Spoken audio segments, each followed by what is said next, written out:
Doctor आंबेडकरांचे अभिष्ट चिंतन. 15 एप्रिल 1942 रोजी सावरकरांनी डॉक्टर आंबेडकरांच्या सुवर्ण महोत्सवाच्या वेळी त्यांना दीर्घायुरारोग्य चिंतिले. या संबंधीच्या पत्रात त्यांनी लिहिले आहे, आंबेडकरांना अस्पृश्यता निवारणासंबंधी धन्यवाद देताना त्यांचे हिंदू विरोधी विचार आणि वृत्ती हीही माझ्या लक्षात आहे. ती ही हिंदू संघटनाला सहाय्यक होईल अशी आशा धरून मी त्यांना दीर्घायुरारोग्य लाभावे अशी सदिच्छा व्यक्त करतो. कोकणी तरुणांनो, नौदलात जा. 23 एप्रिल 1942 रोजी सावरकरांनी कोकणातील युयुत्स वृत्तीच्या होतकरू तरुणांना नौदलात भरती होण्याचे आवाहन करणारे एक पत्रक काढले. ते असे: भारतीय सेना दलातील हिंदूंचे संख्याबळ अद्यापही फारच अल्प आहे. अद्यापही हिंदू भीतीने वा मूर्खपणाने सैन्यात न शिरतील तर त्यांचा भविष्यकाळ अंधकारमय होईल. चिनी मुस्लिम शिष्टमंडळ. मे 1942च्या दरम्यान चिनी मुसलमानांचे एक शिष्टमंडळ भारतामध्ये आले होते. त्या शिष्टमंडळाच्या कारवायांवर प्रकाशझोत टाकणारे एक पत्रक सावरकरांनी काढले. त्यात ते लिहितात, आपल्या शेजारचे मित्र राष्ट्र जे चीन, त्यांच्या वतीने श्री वू यांच्या नेतृत्वाखाली चिनी मुसलमानांचे एक शिष्टमंडळ हिंदुस्थानात आलेले आहे. त्यांच्या मनात पाकिस्तानचे विष भरवून देण्याचा उपद्व्याप हिंदू मुसलमानांनीच चालविला आहे. तो आताच उघड करून सांगण्याचा आमचा उद्देश नव्हता, पण हे शिष्टमंडळ आपल्या कार्यक्षेत्राच्या मर्यादा उल्लंघित आहे. चीननी हिंदुस्थान यांमधील स्नेहसंवर्धनाचे राष्ट्रीय कार्य त्यांनी करावयाचे आहे. त्याच्या पलीकडे ते जात आहे. नेल्लोरच्या मुसलमानांना या शिष्टमंडळाचे पुढारी श्री वू यांनी जो संदेश दिला त्यात हिंदू विरोधी भावना व्यक्त केलेली आहे. म्हणूनच राष्ट्राचे सन्माननीय म्हणून त्यांचा मानसन्मान हिंदूंनी करावयाचा, पण त्याविषयीचा आपला अधिकार या शिष्टमंडळाने गमाविला आहे. याला जर वेळीच पायबंद घातला नाही तर त्याचे काय घोर परिणाम होतील हे हिंदूंना वेळीच सांगण्यात मी योग्य तेच करीत आहे. यासंबंधी माझ्या मनामध्ये थोडासुद्धा संदेह नाही. ब्रह्मदेशात संमिश्र मुसलमानांची वस्ती झपाट्याने वाढत असून हिंदुस्थानप्रमाणेच ब्रह्मदेशाच्या एकसंधपणालाही धोका उत्पन्न होईल अशी पूर्वसूचना 2-1 वर्षांपूर्वी मी ब्रह्मी जनतेला दिली होती. निदान गेले 1 शतकभर तरी ब्रह्मदेशातील मुसलमान ब्रह्मी मुलींशी लग्ने करीत होते. या लग्नापासून झालेली संतती मुसलमान म्हणून वाढवण्याविषयी ते फार दक्ष असत. मुसलमान मात्र आपल्या मुली ब्रह्मी लोकांना देत नसत. असा जवळजवळ त्यांचा नियमच ठरून गेला होता. भोळ्या भाबड्या ब्रह्मी लोकांना तर लग्नासारख्या या सामाजिक गोष्टीत काही राजकीय धोका असेल असा संशयही आला नाही. लवकरच ब्रह्मी मुस्लिम दंगे सुरू झाले. या दंग्यांना हिंदी ब्रह्मी दंगे असे चुकीचे संबोधण्यात येत होते. मुसलमानांना आपल्या गुंडगिरीचे प्रायश्चित्त चांगलेच मिळाले. पण इतक्यात जपानी आक्रमण सुरू झाले आणि हे प्रश्न तसेच राहिले. त्यानंतर आता चीनमधील परिस्थिती पाहू. चीनमध्ये मुसलमानांची संख्या कोटींनी मोजण्यासारखी आहे. एकेकाळी चीनमध्ये तारतारांचे राज्य होते. तारतारांनी मुसलमान धर्माचा स्वीकार केल्यावर चीनलाच ते आपले घर मानू लागले. त्याचप्रमाणे ते स्वतःला राज्यकर्ते म्हणून समजू लागले. पण तारतारांच्या डोक्यावरच पाय ठेवून बुद्धाचे महान साम्राज्य उदयास आले. त्यात तारतारांचे योग्य स्थान दाखविले गेले. त्यांना दाती तृण धरावयास लावले. पुढे चीन साम्राज्य अस्तास गेले. जपानने आक्रमण करून चीनचे मोठे मोठे प्रदेश गिळंकृत केले आणि त्याचबरोबर गेल्या महायुद्धाच्या वेळी अखिल इस्लाम चळवळीचा उदय होऊन ती फैलावली. या चळवळीचा चीनमधील मुसलमानांवरही परिणाम झाला. आपण स्वतंत्र राष्ट्र आहोत, कुराणांवर ज्याचा विश्वास नाही ते, विशेषतः हिंदू, बुद्ध धरून हे आपले शत्रू आहेत, ही भावना त्यांच्या मनात जागृत झाली. बौद्धांसंबंधी मुसलमानांना मनातून कसा द्वेष वाटतो, हिंदुस्थानकडे येणाऱ्या बुद्धांची मुसलमानांनी हत्या कशी केली. बुद्ध प्रस्ती या शब्दाचा खरा अर्थ बुद्धाची पूजा असा आहे. पण मनुष्य जेवढे म्हणून करू शकेल तेवढे महापाप अर्थात मुसलमानांच्या दृष्टीने असा त्याचा अर्थ रूढ झाला. इतिहास सर्वांना विदितच आहे. चिनी मुस्लिम संघ स्थापन होऊन चिनी मुसलमानांनी चिनी राष्ट्रात सामील होण्याचे नाकारले आणि आपण स्वतंत्र राष्ट्र असल्याचा आग्रह धरला, हेही लक्षात घेण्यासारखे आहे. कणखर योद्धा आणि दूरदर्शी राजनीतिज्ञ या नात्याने मार्शल चियांग कै शेक यांच्याविषयी आम्हाला अत्यंत आदर आहे. चीनमध्ये आम्ही सर्वच चीनी आहोत आणि राजकारणात बुद्ध चीनी असा वादच नाही, अशी जी दंतकथा त्यांनी आपल्याला सांगितली, ती ते राजनीतिज्ञ होते म्हणूनच. पण वस्तुस्थिती पाहता त्या महान सेनापतीचे हे विधान सत्यपूर्ण वाटत नाही. अखिल इस्लामचे गूढ समजावून घेण्याकरिता अगदी 2-3 वर्षांपूर्वीच चीनी मुसलमान तरुणांची एक तुकडी तुर्कस्थाननी इजिप्तमध्ये पाठवली गेली नव्हती काय? हे तरुण मुंबईत आले असता त्यांनी जिना आणि मुस्लिम लीगचे अन्य नेते यांच्या भेटी घेतल्या होत्या. आपला राष्ट्रीय वेश त्यांनी फेकून दिला आणि नवीन राजवटीचे चिन्ह जसे एखाद्याने मिरवावे तशा नवीनच घेतलेल्या फेस टोप्या त्यांनी मिरवल्या. मिस्टर वू यांच्या नेतृत्वाखाली आलेले चीनी मुसलमानांचे हे शिष्टमंडळ म्हणजे चीनी मुसलमानांनी टाकलेले अत्यंत सूचक असे पाऊल आहे.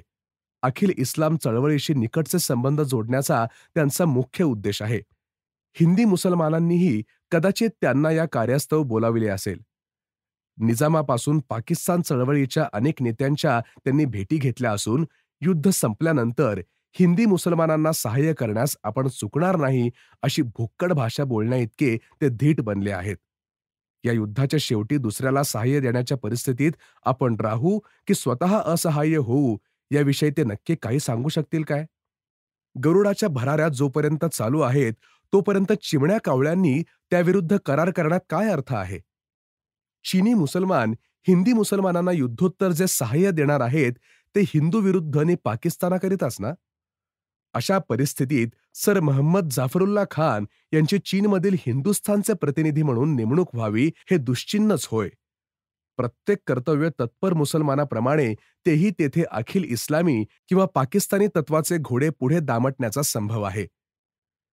दिल्लीपासून सरसीमेवरील टोळ्यांच्या विभागापर्यंत पश्चिम पाकिस्तान करण्याचा मनोदय असलेल्या मुसलमानांनी या कामी आपण अफगाणिस्तानपासून तुर्कस्तानपर्यंतच्या हिंदुस्थान बाहेरील धर्मबांधवांचे सहाय्य घेऊ असे घोषित केले आहे.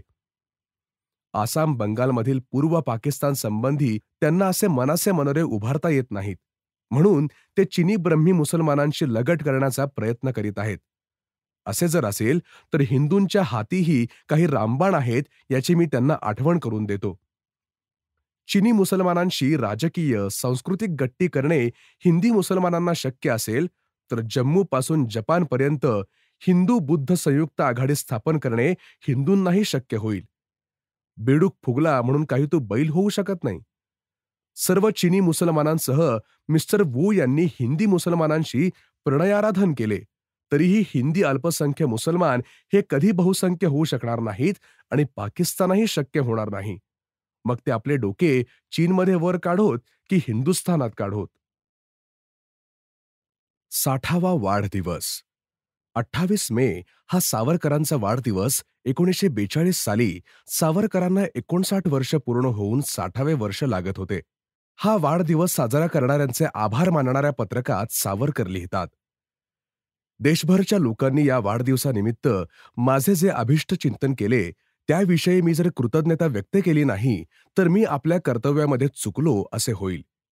या दिवशी अखिल हिंदुस्थानात सहस्रावधी सभा झाल्या, दीपोत्सव झाले, देवळातून प्रार्थना झाल्या, प्रभात फेऱ्या, मिरवणुकाही निघाल्या आणि अनेकांकडून पत्र आणि तारा आल्या. जेव्हा एखाद्या व्यक्तीची जयंती त्याच्या जीवनकालात राष्ट्रव्यापी रीतीने साजरी होते तेव्हा त्याचाच अर्थ असा की ती व्यक्ती मानव्याच्या ज्या तत्वाकरिता झगडते त्या तत्वाविषयीच जनता आपला अनुकूल अभिप्राय व्यक्त करते. वैयक्तिक कृतज्ञतेपेक्षाही या जयंतोत्सवाचा हा भागच मला अधिक मोलाचा वाटतो.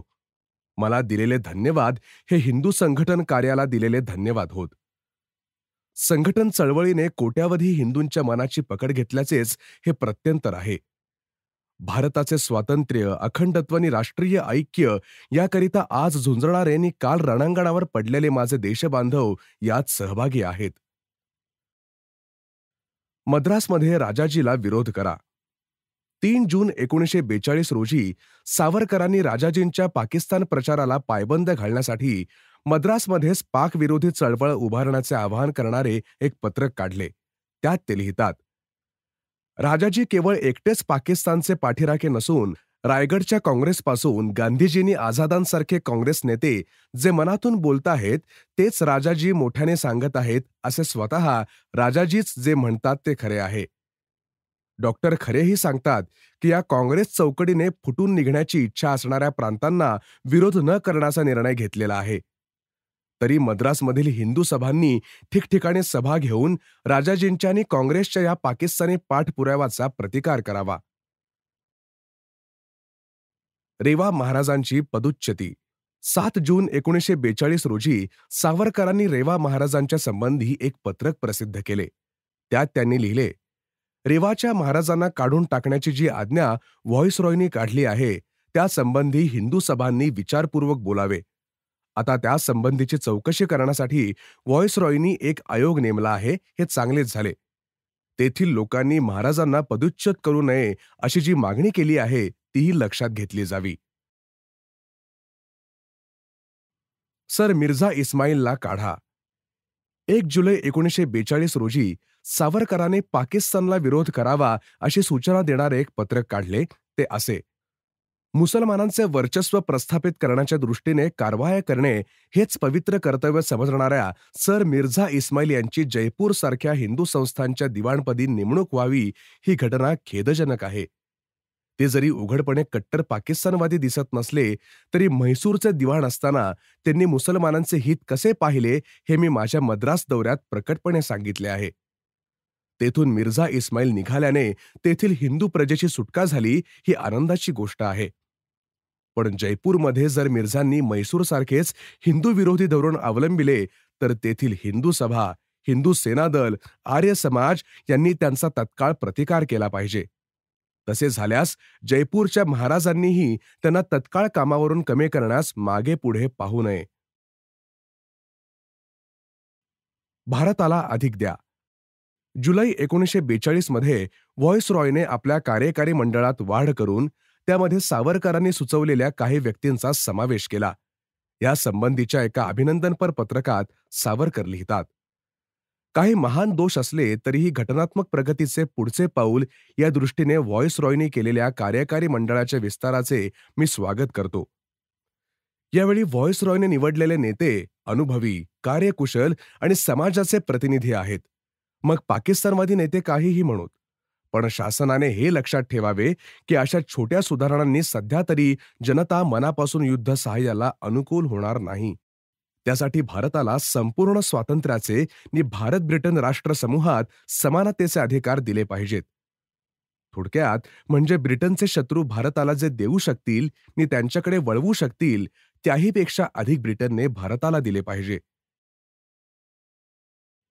जैन यात्रीकर घेऊ नका.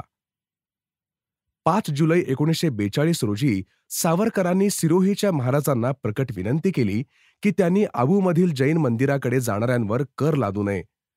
कर रूपाने जे पैसे मिळतील, त्यापेक्षा हिंदू जनतेची सहानुभूती अधिक मोलाची आहे, हे ओळखून कोणतीही चळवळ होण्यापूर्वीच महाराजांनी निर्बंधादी अडचणी न सांगता हा कर रद्द करावा. काश्मीरी मुसलमानांना उत्तर. जुलै 1942 मध्ये काश्मीरच्या दौऱ्याच्या प्रारंभीच तेथील मुसलमानांनी सावरकरांना एक प्रकट पत्र सादर करून न्याय मागितला होता. त्याच पत्राला उत्तर देण्यासाठी सावरकरांनी एक पत्रक काढले. त्या पत्रकाचा मतितार्थ असा: या प्रश्नाचा विचार करताना काश्मीर हा भारताचा एक भाग समजून त्याचा विचार करावा लागतो. जे लोक अखंड हिंदुस्थानला मान्यता देतील, त्यांच्याशी पूर्ण निष्ठेने वागतील, त्यांच्या संबंधात हा न्याय्य विचार केला जाईल. परंतु जे लोक या देशाचे तुकडे करण्याची मागणी करतात, शत्रू पक्षाचे हेरनी हस्तक म्हणून येथे वावरताना त्यांना राष्ट्रीय न्याय मागण्याचा अधिकार नसतो. ते जर पाकिस्तानचा हट्ट सोडतील आणि या देशाचे नागरिक म्हणून सर्व कर्तव्ये पार पाडण्यास सिद्ध असतील, तर त्यांना एक मनुष्य, एक मत, लोकसंख्येच्या प्रमाणात स्थाने हे तत्व हिंदू सभा मान्य करील. गुणानुसार सेवा आणि चाकऱ्या असे हिंदू सभेचे मत आहे. हा नियम सर्व कारभारात भारताला लागू होईल, तेव्हाच तो काश्मीरला लावावा असे हिंदू सभेचे म्हणणे आहे. गांधी प्रभृतींना अटक. युद्धात गुंतलेल्या ब्रिटिश राज्यकर्त्यांनी वाटाघाटीत वेळ वाया न घालवण्याचा निर्णय घेऊन गांधी प्रभृती काँग्रेस नेत्यांना 9 ऑगस्ट 1942 रोजी अचानक अटक केली. काँग्रेस अवैध ठरवून दडपशाही चालू केली. या संबंधात सावरकरांनी काढलेल्या पत्रकाचा सारांश असा: अपरिहार्य होते ते घडले. गांधीजींसह काँग्रेसचे आघाडीचे देशभक्त नेते पकडून बंदीगृहात डांबले गेले. त्यांच्या देशभक्तीच्या कार्यासंबंधी हिंदू सभा सदस्यांना सहानुभूती वाटत आहे. ब्रिटिश सरकारलाही आमचे सांगणे आहे की भारताची सहानुभूती मिळवण्यासाठी त्यांनी भारताला समानतेची श्रेणी द्यावी. तसेच हिंदुत्वनिष्ठांनीही हे लक्षात ठेवावे की आम्ही पुणे येथील भाषणात सुचविलेल्या 3 मागण्यांना काँग्रेसच्या प्रस्तावाने मान्यता दिलेली नाही. त्यामुळे काँग्रेसच्या संपूर्ण प्रस्तावाला हिंदूंनी पूर्ण मान्यता देऊ नये.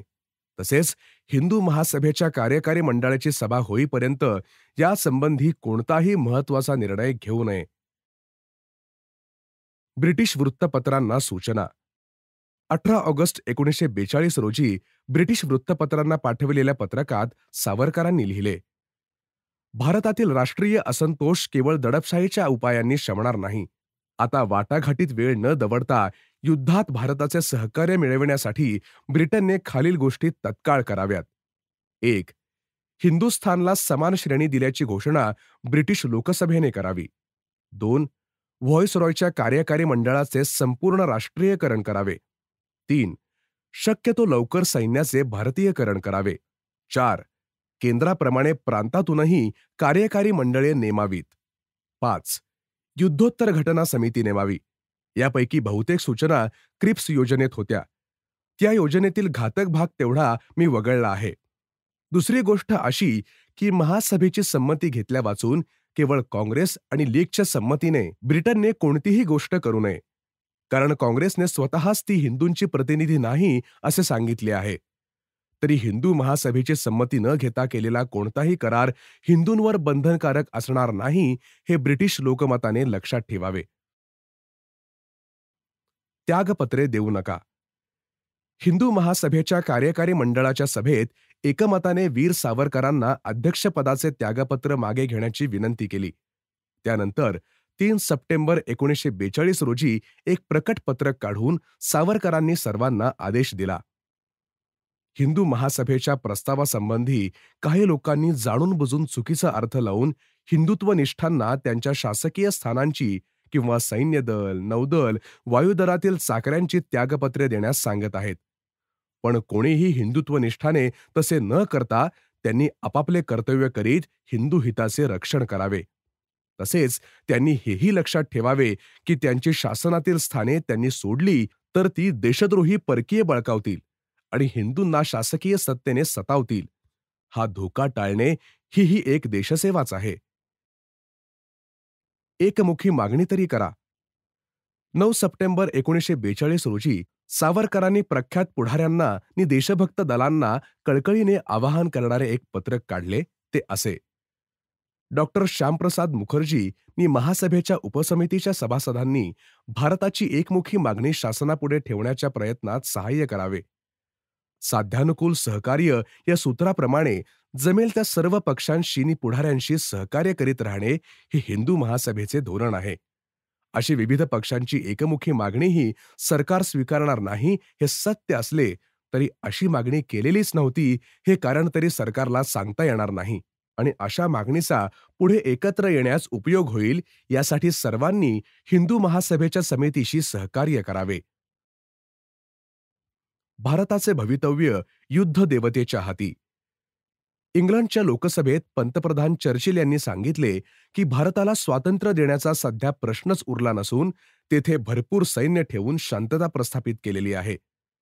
चर्चिलच्या या उद्गारांना उत्तर देणाऱ्या 14 सप्टेंबर 1942 रोजी काढलेल्या पत्रकात सावरकर म्हणतात, चर्चिलचे हे भाषण ब्रिटिश शासनाची मनोवृत्ती जाणणाऱ्या कोणालाही काही आठवडे अगोदर लिहून देता आले असते. भारतात सर्वत्रच शांतता असण्याची ग्वाही देऊन आत्मसंतुष्ट राहणारे नेते धन्य होत. चर्चिलच्या या भाषणाने ब्रिटन कशासाठी लढत आहे हे पुन्हा एकदा स्पष्ट झाले. हिंदू सभा प्रथमपासून हेच सांगत होती. चर्चिल यांच्या या भाषणाने राजकारणात नैतिक बलापेक्षा सैनिकी सामर्थ्याचाच उपयोग अधिक असतो हे पुन्हा सिद्ध झाले आहे. पण आपण लक्षात ठेवावे की भारताचे भवितव्य चर्चिलच्या हाती नसून युद्धदेवतेच्या हाती आहे. परदेशात प्रचारक पाठवा. राजा महेश्वर दयाळ यांची मुंबईत भेट झाल्यावर ऑगस्ट 1942 मध्ये काढलेल्या पत्रकात सावरकर म्हणतात, भारताची एकमुखी मागणी नाही असा जो प्रचार परदेशात चालू होता, त्याला हिंदू महासभेच्या ह्या उपसमितीने एकमुखी मागणी सादर करून चांगले उत्तर दिले आहे. पण सर्व भारतीयांनी एकमुखी मागणी केली तरी केवळ या मागणीने ब्रिटन भारताला स्वातंत्र्य देणार नाही. काँग्रेसनी लीगने एकमुखी मागणी केली की स्वातंत्र्य मिळेलच, या भ्रामक समजुतीनेच लीगचा भाव विनाकारण वाढला आहे. कारण अशी एकमुखी मागणी घेऊन तुम्ही सारे इंग्लंडला गेलात तर हे ब्रिटिश राजकारणी सांगतील, बाळांनो, तुम्ही एकी केलीत फार चांगले झाले, पण तुम्ही निराधार, निशस्त्र नि असमर्थ असल्याने आक्रमकांपासून तुमचे रक्षण करण्यासाठी तुमच्यावर राज्य करण्याचे दायित्व आम्ही सोडू शकत नाही. ब्रिटनच्या तोंडून हे उघड सत्य वदवून घेण्याइतका महासभेच्या या उपसमितीच्या प्रयत्नांचा उपयोग झाला आहे. या मागणीला शीख समाज, मोमीन परिषद तसेच अन्य मुस्लिम समाज, ख्रिश्चन समाज, लिबरल फेडरेशन, बंगाल नि सिंधचे प्रधानमंत्री यांचा पाठिंबा मिळाला. आता भारतात एकवाक्यता नाही असा जो प्रचार ब्रिटनने परदेशात चालविला आहे, तो कसा फसवा आहे हे परदेशांना दाखवण्यासाठी हिंदू महासभेने आपले प्रचारक तिकडेही पाठवले पाहिजेत. विजयादशमीचा संदेश. 17 ऑक्टोबर 1942 रोजी सावरकरांनी एक पत्रक काढून हिंदू जनतेला विजयादशमीचा संदेश दिला. बॅरिस्टर जिनाने ईदच्या दिवशी सर्व मुसलमानांना पाकिस्तानसाठी अल्लाची प्रार्थना करण्यास सांगितले होते. त्याला या संदेशात सणसणीत उत्तर देताना सावरकरांनी संदेशाच्या प्रारंभी हिंदूंचा 5000 वर्षांचा विजयी इतिहास सांगितला आहे. आपण ग्रीक, शक, हूण या आक्रमकांना कसे पचविले त्याची आठवण करून देऊन सावरकर पुढे लिहितात, जिनांनी मुसलमानांना त्यांनी येथे संपादिलेल्या बलिष्ठ राज्याची तेवढीच आठवण दिली. पण त्यांना पुढची आठवण देऊन सांगतो की सन 1600 मध्ये भारतात संपूर्ण पाकिस्तान स्थापन झाले असता पुढे सन 1700 ते 1798 मध्ये हिंदूंचा सर्वत्र विजय होत होता असे दिसून येते. या काळात शिखांनी पंजाबला मुसलमानी सत्तेखालून सोडवले होते आणि तिबेटच्या सीमेपासून काबूलपर्यंत त्यांचे राज्य होते. नेपाळमध्ये गुरखे राज्य करीत होते तर दिल्लीपासून रामेश्वरपर्यंत मराठ्यांची सत्ता होती. अशा प्रकारे मुसलमानांनी प्रस्थापिलेले पाकिस्तान गाडण्यात आले होते. यावरून तरी बोध घ्यावा आणि पाकिस्तानची मनोराज्य करताना आपल्या दैवी काय येईल याचाही विचार करावा. याच संदेशात सावरकरांनी पुढे सांगितले, मुसलमानांचा बिमोड हिंदू करीत होते तोच इंग्रज येथे आले. ऐतिहासिक कालमानाने पाहिले तर ही केवळ आजची घटना आहे आणि कोणी सांगावे, कदाचित उद्याचा दिवस उजाडण्यापूर्वीच ब्रिटिशांचीही इतर आक्रमकांसारखीच गत होण्याचा अधिक संभव आहे. अर्थात हिंदूंनो, तुम्ही आत्मवंचना न केली तरच हे घडू शकेल. याच पत्रकात सावरकरांनी पुढे सांगितले की जागतिक रणक्षेत्रावर दैवाचे फासे फेकले गेले आहेत. कल्पनातीत नि अनपेक्षित शक्ती तर मोकाट सुटल्या आहेत. त्यायोगेच हिंदुत्व पुन्हा एकदा विजयी होणार आहे. त्यासाठी हिंदूंनो, आपण स्वाभिमान जागृत ठेवून आत्मवंचना करू नये. देवाने हिंदू संघटन रूपाने अवतार घेतला आहे. त्याच्या संदेशानुरूप राजनीतीचे हिंदूकरण नि हिंदूंचे सैनिकीकरण करून आपल्या विजयाचे नवे पान लिहा. देश अखंडच ठेवा. 25 डिसेंबर 1942 रोजी सावरकरांनी काढलेल्या पत्रकात हिंदुस्थानच्या भौगोलिक ऐक्यावर भर देणारे भाषण व्हॉइसरॉयनी केले. याविषयी त्यांना धन्यवाद दिले असून पुढे म्हटले आहे की हिंदुस्थानातील ख्रिश्चन, ज्यू, पारशी, मोमीन आदी बहुतेक अल्पसंख्याकांचा हिंदू महासभेच्या मागणीला पाठिंबा असताना देशाची फाळणी करणे घातक ठरेल. सिंधचा पाकिस्तानचा प्रस्ताव. सिंधमधील विधानसभेने मुसलमानी बहुमताच्या बळावर पाकिस्तानचा प्रस्ताव संमत केला. त्यासंबंधी 10 मार्च 1943 रोजी काढलेल्या पत्रकात सावरकर म्हणतात, हा प्रस्ताव पुढील प्रस्तावांचा प्रारंभ आहे. हा प्रस्ताव अशा स्पष्ट भाषेत मांडण्यात आला आहे, त्यावरून हिंदूंनी बोध घ्यावा की आपण ह्या मुसलमानांना कितीही अधिक दिले तरी त्यांचे समाधान होणार नाही. आता पाकिस्तान ही केवळ भ्रांत कल्पना आहे, तो साप नसून ती केवळ दोरी आहे, असे आता आंधळेच काय ते म्हणतील. दुसरी लक्षात ठेवण्यासारखी गोष्ट म्हणजे या प्रस्तावाला सर्व हिंदू सदस्यांनी आणि हिंदू मंत्र्यांनी विरोध केला आहे. हेच मंत्री जर काँग्रेस दर्शिकेवर निवडून गेलेले असते तर स्वयंनिर्णयाला मान्यता पाकिस्तान मुसलमानांना हवे असल्यास त्याला विरोध कोण करील या शब्दभ्रमाखाली त्यांनी या ठरावाला विरोध केला नसता. तरी हिंदू मतदारांनी हा धोका लक्षात घेऊन हिंदुत्वनिष्ठ इच्छुकांनाच निवडून द्यावे, तरच पाकिस्तानचा प्रस्ताव फेटाळला जाईल. हुरांची बंडाळी मोडा. 21 मार्च 1943 रोजी सावरकरांनी एक पत्रक काढून सिंधमधील हुरांचे बंड मोडण्यासाठी सिंधच्या राज्यपालांनी योजलेल्या कडक उपायांना प्रकट पाठिंबा दिला. त्या पत्रकाचा मुख्य भाग असा: सिंधमधील हुरांची बंडाळी मोडण्यासाठी जो सैनिकी निर्बंध पुकारलेला आहे तो रद्द करावा, यासाठी मध्यवर्ती विधिमंडळात सिंध सरकारवर दडपण आणण्याचा हिंदू घातकी प्रयत्न मुस्लिम लीगवाले करीत आहेत. हुर लोक हिंदू विरोधी असल्याने त्यांना कडक शासन व्हावे, यासाठी हिंदूंनी राज्यकर्त्यांना पाठिंबा देणे आवश्यक आहे. त्यांनी आजवर हिंदूंवर अनेक भयंकर अत्याचार केले आहेत. या अमानुष अत्याचारी लोकांविषयी सहानुभूती बाळगणे म्हणजे त्यांच्या अत्याचारांना बळी पडलेल्या सहस्रावधी निरपराध हिंदू अबालवृद्ध स्त्री पुरुषांविषयी निष्ठुरता व्यक्त करणे होय. अशा संघटित धर्मवेड्या सशस्त्र लोकांना यावेळी दया दाखविणे म्हणजे अशी कृत्ये पुन्हा करण्याची त्यांना संधी देणेच होय. अशा क्रूर लोकांना दया दाखवावी ही मागणी अयोग्य आहे, तरी तशा मागणीला कोणीही हिंदूने पाठिंबा देऊ नये. जिनांना उत्तर. व्हॉइसरॉय ऐवजी गांधींनी मलाच सरळ का पत्र लिहिले नाही? माझे पत्र अडवण्याची कुणाची छाती आहे? माझ्या पत्रव्यवहारामध्ये व्हॉइसरॉयने ढवळाढवळ केली तर त्याचे परिणाम भयंकर होतील. जिनांच्या या उद्गारांचा एका पत्रकात उल्लेख करून सावरकर त्यांना हिणविताना लिहितात: मराठ्यांनी दिल्लीच्या मोंगल बादशहाची जी अवस्था करून टाकली होती, तशी स्थिती जर जिनांनी व्हॉइसरॉयची केली असेल, तर हे जिना व्हॉइसरॉयना बंदिवान करून त्यांच्याच निवासस्थानात स्वतः बसून पाकिस्तान स्थापन झाल्याची घोषणा का करीत नाहीत? जिनांची ही दरपोक्ती ऐकून व्हॉइसरॉय मात्र हसत असतील. त्याच भाषणात जिनांनी पुढे म्हटले आहे की एकदा का गांधींनी असे पत्र पाठविले की ब्रिटिशांना हिंदुस्थान सोडणे भाग पडेल. अर्थात ब्रिटिशांनी हिंदुस्थान सोडताना जपानांपासून पाकचे रक्षण करण्यासाठी ब्रिटिशांचे सैन्य येथे ठेवावे अशी सूचना जिनांनीही त्या भाषणात केली आहे. मात्र ह्या भाषणात जिनांनी हिंदू महासभेचे नावही न घेण्याचा सूज्ञपणा दाखविला आहे. कारण त्यांना पक्के ठाऊक आहे की हिंदू महासभेच्या पत्र शीर्षकावर अखंड हिंदुस्थानची मुद्रा पक्की ठोकलेली असून केवळ गांधीनिष्ठ काँग्रेसच पाकिस्तानला मान्यता देऊ शकेल. म्हणून जिनांनी हिंदू महासभेचे नाव न घेता केवळ काँग्रेसकडून अशा पत्रांची अपेक्षा केली आहे.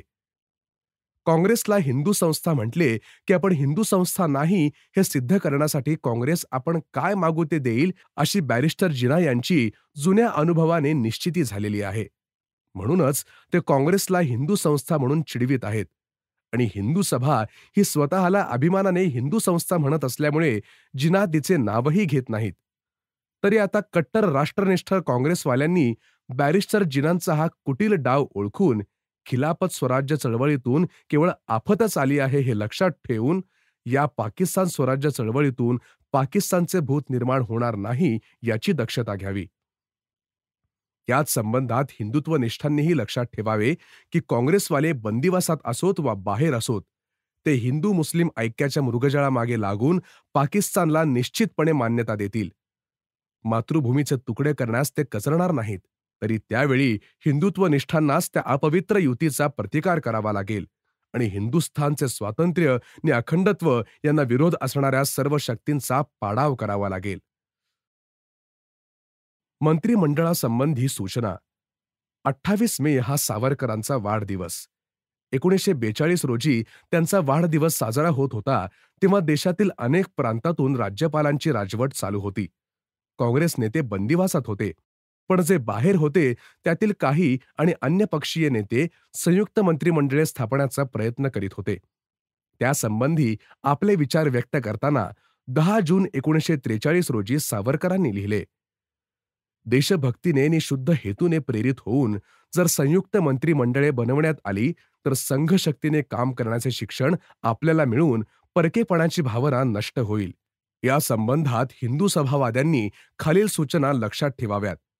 त्याची मुख्य तत्वे अशी: ज्या प्रांतात हिंदू अल्पसंख्य असून मुस्लिम मंत्रिमंडळे होणे अपरिहार्य असेल तेथे हिंदूंनी प्रवेश करून शक्य तितकी अधिकाधिक मंत्रिपदे मिळवावीत. मग त्या विधिमंडळातून स्वयंनिर्णयासारखे हिंदू घातक जे प्रस्ताव येतील त्याला ह्या मंत्र्यांनी नि अन्य हिंदू सदस्यांनी निर्धाराने विरोध करावा. युद्धानंतर भविष्य काळात जी कोणती घटना बनवण्यात येईल ती बनविताना लीग नि काँग्रेस यांच्या बरोबरीने हिंदू सभेचाही विचार घेतला पाहिजे. महासभेचा हा अधिकार सिद्ध करण्याकरिता हिंदू सभावाद्यांनी मिळतील ती मंत्रिपदे अवश्य घ्यावीत. अशा मंत्रिमंडळांना संयुक्त मंत्रिमंडळे म्हणावे. जेथे हिंदू बहुसंख्य आहेत त्या प्रांतातही हिंदू संघटकांनी मंत्रिमंडळे बनवण्याचा प्रयत्न करावा. हिंदूंच्या नि इतरांच्या न्याय अधिकारांचे संरक्षण करण्याचे वचन देणाऱ्यालाच हिंदू बहुसंख्य प्रांतात मुख्यमंत्री निवडावे. प्रत्येक प्रांताने तेथील परिस्थितीनुसार ही मंत्रिमंडळे हिंदू हिताला बाध न आणता बनवण्याचा प्रयत्न करावा. मान हा अपघात, त्याग हा नियम. आपल्या वाढदिवसानिमित्त सत्कार करणारे, देणगी देणारे, शुभचिंतन करणारे आदी सर्वांचे प्रकट आभार मानणाऱ्या सावरकरांचे एक पत्रक 28 जून 1943 रोजी प्रसिद्ध झाले. त्या पत्रकात सावरकर लिहितात, मी केलेल्या या ना त्या देशसेवेचा गौरव करण्याकरिता माझ्या हिरकोत्सवात माझ्या ज्या हजारो देशबंधूंनी नि धर्मबंधूंनी भाग घेतला त्यांचे मी अत्यंत मनःपूर्वक नि नम्र भावाने आभार मानतो. माझ्या या जीवित कार्याचा विविध मार्गांनी राष्ट्राने गौरव केला असून त्या दयाळुत्वाच्या आणि औदार्याच्या ओझ्याखाली मी दडपून गेलो आहे. तथापि हा सगळा सन्मान मी काही माझ्या व्यक्तीचा समजत नाही.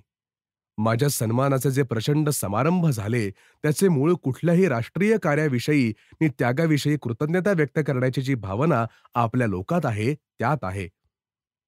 मी केवळ प्रसंगभूत ठरलो आणि त्या क्षणी त्या भावनेला मूर्त स्वरूप देणारा झालो इतकेच. याची जाणीव तर माझ्या अंतःकरणात आहे. ज्या लक्षावधी लोकांनी माझा हा सन्मान केला त्यात बहुअंशी माझ्या हिंदू संघटनी बंधूंचाच भरणा अधिक होता. तेव्हा हा राष्ट्रव्यापी हिरकोत्सव हिंदू संघटन चळवळीची वाढती लोकप्रियता नि सामर्थ्य यांचे प्रचंड निदर्शकच ठरला. हिंदू कार्याच्या प्रचारालाही त्याने चांगलाच उठाव मिळाला. धोक्याची सूचनाही या प्रसंगी देऊन ठेवणे आवश्यक आहे. या महोत्सवाने माझ्या जीवनितिहासात आणखी एका रोमांचकारी पानाची भर पडली हे खरे. बंदीगृहात असताना माझ्या हातापायांना असलेल्या लोह शृंखलांची आज कोमल पुष्पे झाली आहेत. मृत्यूच्या मुखात ढकलण्याकरिता मोरिया बोट मला घेऊन चालली होती, पण मृत्यूच्या दाढेतून सुखरूप सुटल्यासंबंधीचा राष्ट्रीय आनंद व्यक्त करण्याकरिता मला जे मानपत्र देण्यात आले ते त्याच मोरिया बोटीच्या सोन्या चांदीच्या प्रतिमेतून. अर्थात हा पुष्पमालांचा संभार वाहत भावनोत्कट नि आनंदभरीत जनसंमर्दातून मी मार्ग काढीत असता माझ्या अंतःकरणात एकीकडे मला वाटत होते की आयुष्यपथावरचा हा एक केवळ रोमांचकारी अपघात आहे. कोणत्याही क्षणी ही नाजूक फुले नि सोन्या चांदीचे हे जे करंडक यांचे रूपांतर लोह शृंखला नि अग्निदिव्य यात होईल. त्याला तोंड देण्यास मी सिद्ध असले पाहिजे. आपला मार्ग पुष्पाच्छादित नि सुवर्णमय असेल अशा निश्चितीने स्वातंत्र्यासाठी चाललेल्या झुंजीत कोणीही भाग घेऊ नये. लाखांपैकी एखाद्यालाच तो सन्मान मिळतो. परमेश्वराच्या प्रत्येक प्रेषिताने, प्रत्येक सैनिकाने ध्येयाची ध्वजा घेऊन अवश्य तर कीर्तिहीन नि नामहीन मरण पत्करण्याच्या सिद्धतेने या कार्यात उडी घ्यावी.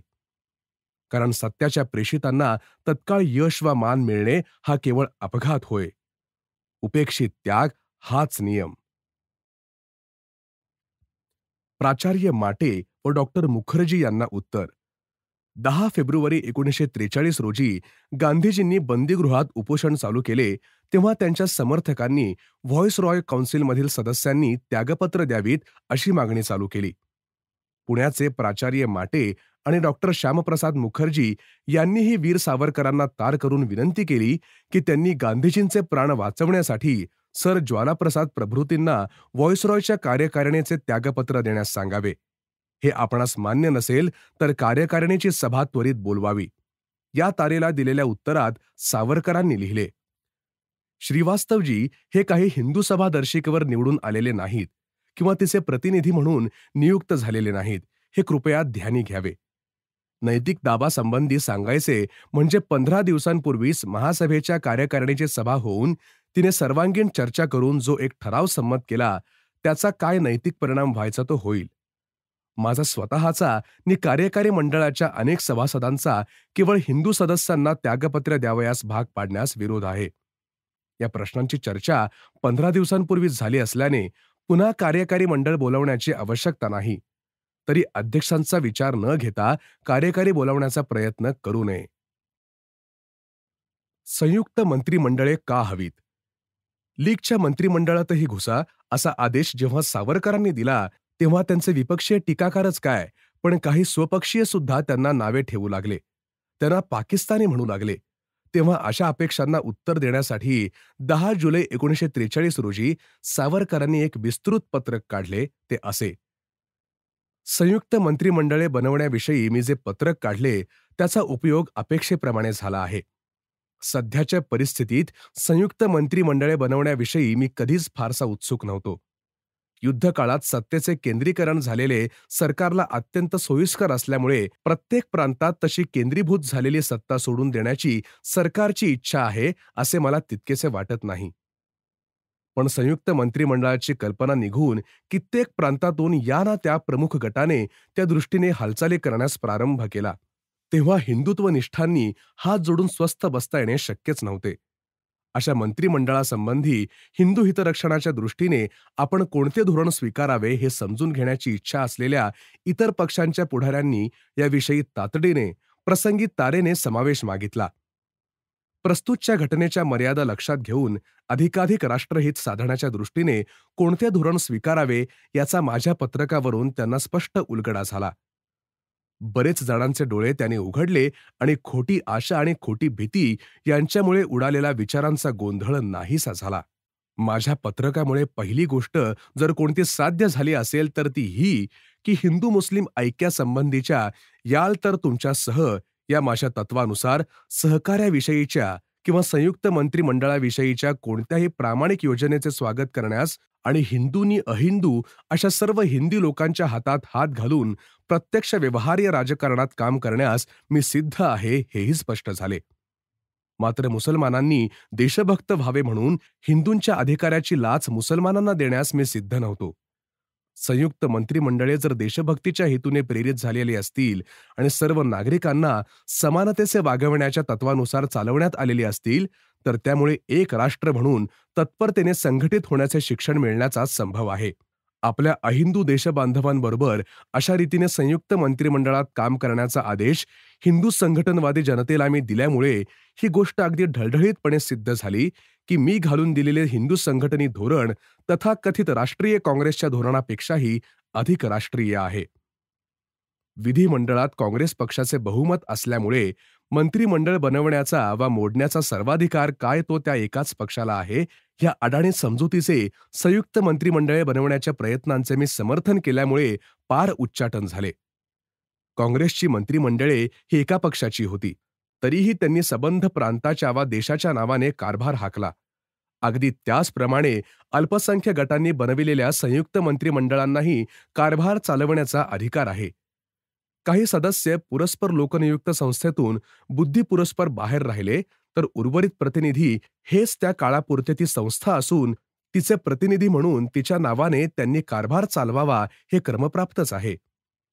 काँग्रेस मंत्रिमंडळांनी त्यागपत्रे देताच गव्हर्नरनी सारी सत्ता आपल्या हातात घेऊन विधिमंडळांना कुलूप ठोकले ही गोष्ट खरी, पण युद्धकाळात सर्व सत्ता गव्हर्नरच्या हातात राहणे सरकारला सोयीचे होते. सरकारला कारण हवे होते आणि काँग्रेसने अजाणतेपणे मंत्रिमंडळे सोडून देऊन ते कारण तर पुरविले. अशा परिस्थितीत मंत्रिमंडळे बनवण्याचा प्रयत्न करून विधिमंडळे चालू करा अशी मागणी करण्याचा इतर पक्षांचा अधिकार काही त्यामुळे हिरावला गेला नाही. काही प्रांतात हे प्रयत्न यशस्वी होतीलही आणि ते तसे यशस्वी झाले तर ही मंत्रिमंडळे इतर कोणत्याही मंत्रिमंडळाप्रमाणे अगदी न्याय्य, घटनात्मक आणि समर्थनीय अशीच ठरतील. आपला एकाधिकार म्हणून ज्या मंत्रिमंडळाकडे काँग्रेसवाले पाहतात ती मंत्रिमंडळे काँग्रेसेतर लोकांच्या हाती पडण्याचा संभव दिसताच काँग्रेस गोटात अस्वस्थता निर्माण झाली. गेल्या ऑगस्टचा चले जावचा ठराव मागे घेण्याचा अत्यंत मानहानिकारक मार्ग स्वीकारूनही मंत्रिमंडळे नि विधिमंडळे यावरील बहिष्कार उठवण्याची जी चर्चा चालू आहे ती सुद्धा अगदी याच कारणाकरिता मान वाकवून तोंडाने रामराम म्हणत काँग्रेसला हराम काउन्सिलात जाण्यास हंगामी मंत्रिमंडळांनी भाग पाडले. तशीच परिस्थिती आज निर्माण झाली आहे. माझ्या पत्रकात आणखी एका विषयावर भर देण्यास आला आहे. एखाद्या मंत्रिमंडळात जोपर्यंत लिगेतर मंत्री आहेत आणि आपला अधिकार म्हणून तेथे काम करीत आहेत, तोपर्यंत त्या मंत्रिमंडळात बहुसंख्य मंत्री लीगवाले आहेत, म्हणून ते मंत्रिमंडळ काही लीगचे होत नाही. सिंधमध्ये लीग हिंदू सभा मंत्रिमंडळ आहे. बंगालमध्ये लीग हिंदू मंत्रिमंडळ आहे, तर सीमा प्रांतात लीग शीख मंत्रिमंडळ आहे. हिंदू अल्पसंख्य प्रांतात मुस्लिम मंत्र्यांनी जर पाकिस्तानचा किंवा स्वयंनिर्णयाचा ठराव संमत करून घेण्याचा प्रयत्न केला, तर सामुदायिक दायित्व झुगारून देऊन तशा प्रस्तावाला विरोध करण्याचा अधिकार हिंदू मंत्र्यांना असलाच पाहिजे, असे मी माझ्या पत्रकात म्हटले होते. आणि प्रत्यक्ष तसे वागताना सिंधच्या हिंदू सभा मंत्र्यांनी जे धैर्य दाखविले, याविषयी त्यांचे अभिनंदन केले पाहिजे. त्याचप्रमाणे संयुक्त मंत्रिमंडळात शिरून हिंदूंचे हित साधेल की नाही हे ठरविण्याचा प्रश्न माझ्या पत्रकातील मूलभूत हेतू लक्षात घेऊन प्रांतिक हिंदू सभांच्या विवेकबुद्धीवर सोपविण्यात आला होता. सदहेतूने टीका करणाऱ्यांच्या लक्षातही ही गोष्ट आली नाही. निरनिराळ्या प्रांतातील हिंदूंनी, विशेषतः अल्पसंख्य हिंदू प्रांतांच्या परिस्थितीप्रमाणे निरनिराळे धोरण आखले पाहिजे. उदाहरणार्थ, लीगच्या नेतृत्वाखाली स्थापन झालेल्या मंत्रिमंडळांना आपण खेचून काढू इतके आपले सामर्थ्य असल्याचे बंगाल हिंदू सभेला वाटत आहे, तर सीमा प्रांतातील हिंदू सभा पुढाऱ्यांना काँग्रेसशी सहकार्य करून एकत्र निवडणुकी लढवणे अधिक श्रेयस्कर वाटत आहे. हिंदूंच्या न्याय अधिकाराचे संरक्षण करण्याचे आपले वचन तेथील काँग्रेसवाल्यांनी पाळले, तर हिंदू सभा पुढाऱ्यांचे वर्तन समर्थनीय नि माझ्या पत्रकाच्या आराखड्यासारखेच आहे. सिंधमध्ये हिंदू सभेने लीग सभा मंत्रिमंडळाला पाठिंबा दिला आहे, कारण याच मार्गाने हिंदू हित अधिक उत्तम प्रकारे साधेल असे तेथील हिंदू सभा पुढाऱ्यांना वाटते. तेव्हा महासभेचे धोरण गोंधळ उत्पन्न करणारे, विसंगतीपूर्ण नि प्रांताप्रांतातून परस्पर विरोधी आहे असा कांगावा करणाऱ्या लोकांची दृष्टीच दूषित झाली आहे. महासभेच्या धोरणात विसंगतीचा केवळ आभास आहे. हिंदू हिताच्या दृष्टीने त्याच्याकडे पाहिले म्हणजे ते पूर्ण सुसंगत नि सुसंबद्ध असल्याचे दिसून येते. हिंदू बहुसंख्य प्रांतापुरते पाहिले तर माझ्या पत्रकात जे धोरण आखून देण्यात आले आहे, त्यामुळे पाकिस्तानचा प्रश्न निघण्याची गोष्ट अशक्य कोटीतली झाली आहे. पाकिस्तानचा प्रश्न मंत्रिमंडळाच्या कक्षेबाहेरचा आहे या अटींवर संयुक्त मंत्रिमंडळ बनवण्याचे यत्न व्हावेत, असे ह्या माझ्या पत्रकात मी सांगितले होते. कित्येक प्रांतातून हिंदू सभा तिकिटांवर निवडून आलेले उमेदवार अगदी थोडे आहेत किंवा नाहीतही. तथापि काँग्रेसेतर दर्शिकेवर निवडून आलेले किंवा काँग्रेसच्याही दर्शिकेवर निवडून आलेले असे कित्येक सदस्य आता हिंदू सभेला मिळाले आहेत किंवा हिंदू मनोवृत्तीचे झाले आहेत. ही गोष्ट काँग्रेसवाले पुरेपूर जाणून आहेत. हिंदू संघटनेत संयुक्त मंत्रिमंडळे बनवण्याचे प्रयत्न चालू असल्याचे पाहून मंत्रिमंडळे करण्या मोडण्याचा आपला एकाधिकार आपल्या हातातून निसटणार म्हणून त्यांचे धाबे दणाणले आहेत. त्यामुळे काँग्रेसवाल्या वृत्तपत्रांनी माझ्या पत्रकाविरुद्ध काहूर उठविले आणि ते साहजिकच होते. पण या टीकेत त्यांनी माझ्यावर मोठा आरोप कोणता केला आहे असे तुम्हाला वाटते? संतापाच्या भरात पाकिस्तानानुकूल म्हणून माझा त्यांनी धिक्कार केला. पण असे करताना आपण स्वतःचा आणि काँग्रेसचा आणि काँग्रेस पुढाऱ्यांचा शतशः धिक्कार करीत आहोत याचे भान त्यांना राहिले नाही. कोणत्याही स्वरूपात पाकिस्तानच्या योजनेला मान्यता द्यावयाची नाही असा आदेश माझ्या पत्रकात मी स्पष्टपणे दिलेला असताना सुद्धा पाकिस्तानानुकूल असल्याचा नि लीगला शरणचिठ्ठी दिल्याचा आरोप काँग्रेस पत्रांनी माझ्यावर केला.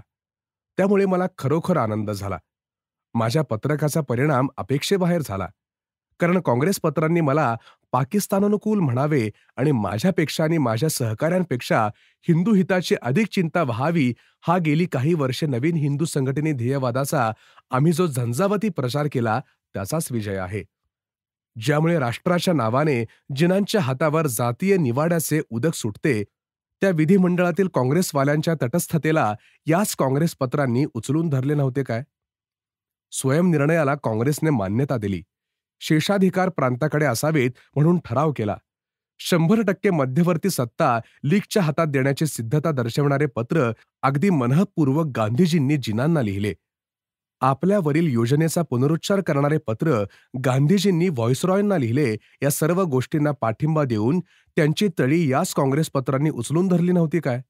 काँग्रेसवाल्यांचा हा एकटा हत्ती गेल्यावर आता कपोलकल्पित शेपूट जाईल म्हणून त्यांचा प्राण कासावीस झाला आहे. हा आमच्या प्रचाराचा एक विजय आहे. पण ही टीका जर मनःपूर्वक करण्यात आली असेल, तर त्यात मला आनंदच आहे. कारण हिंदूंवर अत्यंत हीन नि गलिच्छ आरोप जर कोणता करावयाचा, तर तो पाकिस्तानानुकूल नि लीगला किंवा मुसलमानांना संतुष्ट करण्याकरिता हिंदू हिताचा घात करणारा हा होय. ही गोष्ट शिकण्यास काँग्रेसवादी हिंदूंना मी अंती भाग पाडले. मी वारंवार सांगत आलो असल्याप्रमाणे काँग्रेसवादी हिंदूंना केवळ अंगावर नव्हे, तर कोटावर जानवे घालून हिंदू संघटनी तत्वांचा प्रचार करणे भाग पडले आहे. पण या पुढारी लोकांचे पुढारी बंदीतून सुटल्यावर हिंदुस्थानच्या फाळणीच्या करारावर स्वाक्षरी करण्याकरिता आणि काँग्रेसच्या अर्धवट राष्ट्रीयत्वाच्या वेदीवर हिंदू हिताचा बळी देण्याकरिता ज्यावेळी लीगच्या शिबिरात जातील, त्यावेळी हे लोक त्यांची संभावना कशी करतील हा विचार मनात येऊन या लोकांची कीव करावीशी वाटते. त्याचे काहीही असो, माझ्या हिंदू संघटनी बांधवांना माझे पुन्हा असे सांगणे आहे की देशाच्या राज्ययंत्रावरील मिळतील ती महत्वाची स्थाने त्यांनी वर निर्दिष्ट केलेल्या अटी लक्षात ठेवून आपल्या हाती घ्यावीत. भूदल, नाविक दल, विमान दल, दारुगोळ्याचे कारखाने आणि सैन्यविषयक अशाच इतर शाखा यात हिंदू संघटनवादी लोक जितके अधिक शिरतील, तितके हिंदू राष्ट्र अधिक बलवान होईल.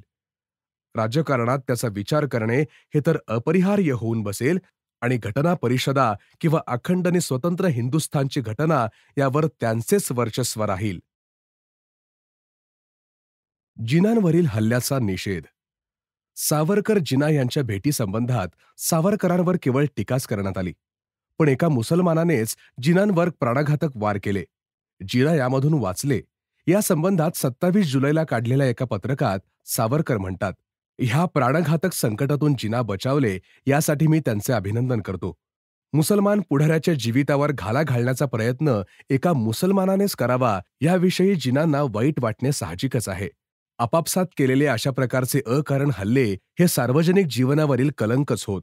त्याचा तीव्र निषेध केला पाहिजे. द्विराष्ट्रवादाचे स्पष्टीकरण. नागपुरातील पत्रकारांशी वार्तालाप करताना सावरकरांनी जी तात्विक चर्चा केली ती त्या पत्रकारांना पुरेशी न समजल्यामुळे किंवा पत्रकारातील कधी कधी उफाळणाऱ्या कळलाव्या नारदी स्वभावाप्रमाणे या चर्चेविषयी प्रतिवृत्त प्रसिद्ध करताना त्यांनी लिहिले की भारतात हिंदू आणि मुसलमान ही दोन समान राष्ट्रे आहेत आणि सावरकर हे द्विराष्ट्रवादाचे प्रणेतेनी पुरस्कर्ते आहेत. हे वृत्त प्रसिद्ध झाल्यावर पुण्याच्या दैनिक काळच्या प्रतिनिधीने सावरकरांची भेट घेतली. तेव्हा 23 ऑगस्ट 1943 रोजी त्यांच्याशी बोलताना सावरकर म्हणाले, नागपूर येथील माझ्या पत्रकार चर्चेचे जे प्रतिवृत्त प्रसिद्ध झाले आहे ते संक्षिप्त स्वरूपाचे असल्याने आणि त्याच स्थळाअभावी मागचा पुढचा संदर्भ नीट न दिला गेल्याने द्विराष्ट्र कल्पनेचे विपर्यस्त स्वरूप वाचकांसमोर मांडले गेले आहे. पत्रपंडितांनी ज्यावेळी मला प्रश्न विचारले त्यावेळी या द्विराष्ट्र कल्पनेची ऐतिहासिक पार्श्वभूमी मी विशद केली. ऐतिहासिक काळात केवळ भारतातील नव्हे तर सर्व जगातील मुसलमान समाज स्वतःला एक धार्मिक राष्ट्र मानित असे.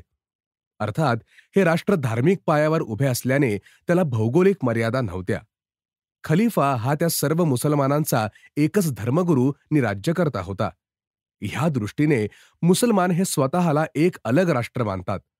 त्यांचा हा दावा असला तरी वस्तुस्थिती अशी आहे की राजकीय आणि लोकशाहीच्या दृष्टीने विचार करता हिंदुस्थानमध्ये हिंदू हेच राष्ट्र आहे. कारण अनादी कालापासून तेच येथे बहुसंख्य आहेत. हीच त्यांची पितृभूमी आणि पुण्यभूमी आहे. येथे मुसलमान ही एक अल्पसंख्य नि आक्रमक जमात आहे. तिने काही काळ येथे राज्यही केले, पण हिंदूंनी पुन्हा उचल घेऊन त्यांना पराभूत केले. या संबंधीचे विवेचन मी कर्णावती येथील अध्यक्षीय भाषणात केलेले आहे. ती माझी भूमिका त्या पत्रकारांना समजली तर हा अपसमज निश्चितपणे दूर होईल. दुष्काळग्रस्तांना सहाय्य करा. सावरकरांनी बंगाल आणि राजपुताना येथील दुष्काळासंबंधीची पत्रे वाचली आणि त्या पत्रातील विनंतीनुसार 2 सप्टेंबर 1943 रोजी त्यांनी अन्नधान्यविषयक प्रश्नासंबंधी कार्यकर्त्यांना मार्गदर्शन करण्यासाठी एक पत्रक काढले. त्यात ते लिहितात, हिंदुस्थानच्या बाहेर देशादेशातून मानव मानवाविरुद्ध लढत आहे, तर इकडे हिंदुस्थानात निसर्गानेच मानवाविरुद्ध युद्ध पुकारले आहे. बंगाल, राजपुताना आदी भागातील निरनिराळ्या ठिकाणाहून पुराने उडविलेल्या अनर्थाचे भीषण प्रतिवृत्त प्रतिदिन प्रसिद्ध होत आहे. तिकडे संतप्त नद्यांनी रात्रीच्या रात्रीत शेकडो खेडी जलमय करून टाकली. आणि त्यात माणसे आणि गुरेढोरे नष्ट झाली. ओला दुष्काळ आणि अन्नटंचाई यामुळे युद्धात जसा मनुष्यसंहार व्हावा तशी उपासमारीने अनेक माणसे मृत्युमुखी पडली आणि अद्यापही पडत आहेत. अशा ह्या भीषण संकटाने सबंध राष्ट्राचे अंतःकरण हेलावले असून या संकटाला तोंड देण्याचे प्रयत्न सर्वत्र चालू झाले आहेत. बंगाल आणि राजपुताना प्रांतातील हिंदू सभाही निराश्रितांना अन्न, आधार आणि औषध पाणी पुरवण्याची पराकाष्ठा करीत आहेत. तथापि या महान आपत्तीस तोंड देण्यास हे प्रयत्न अपुरे पडत असल्याने इतर प्रांतातील जनतेनेही त्या त्या प्रांतात आपले स्वयंसेवक नि सहाय्य पाठविणे आवश्यक आहे. पण केवळ एवढ्यानेच हा प्रश्न सुटण्यासारखा नसल्याने प्रांतिक नि केंद्र शासनाने या प्रश्नात तात्काळ लक्ष घालून तेथे योग्य प्रमाणात अन्न पुरवठा आणि अन्न वाटप करण्यासाठी वाहतुकीची साधने दिली पाहिजेत. तसेच येथील अन्न टंचाई लक्षात घेऊन अन्न परदेशात पाठवणे तत्काळ बंद केले पाहिजे.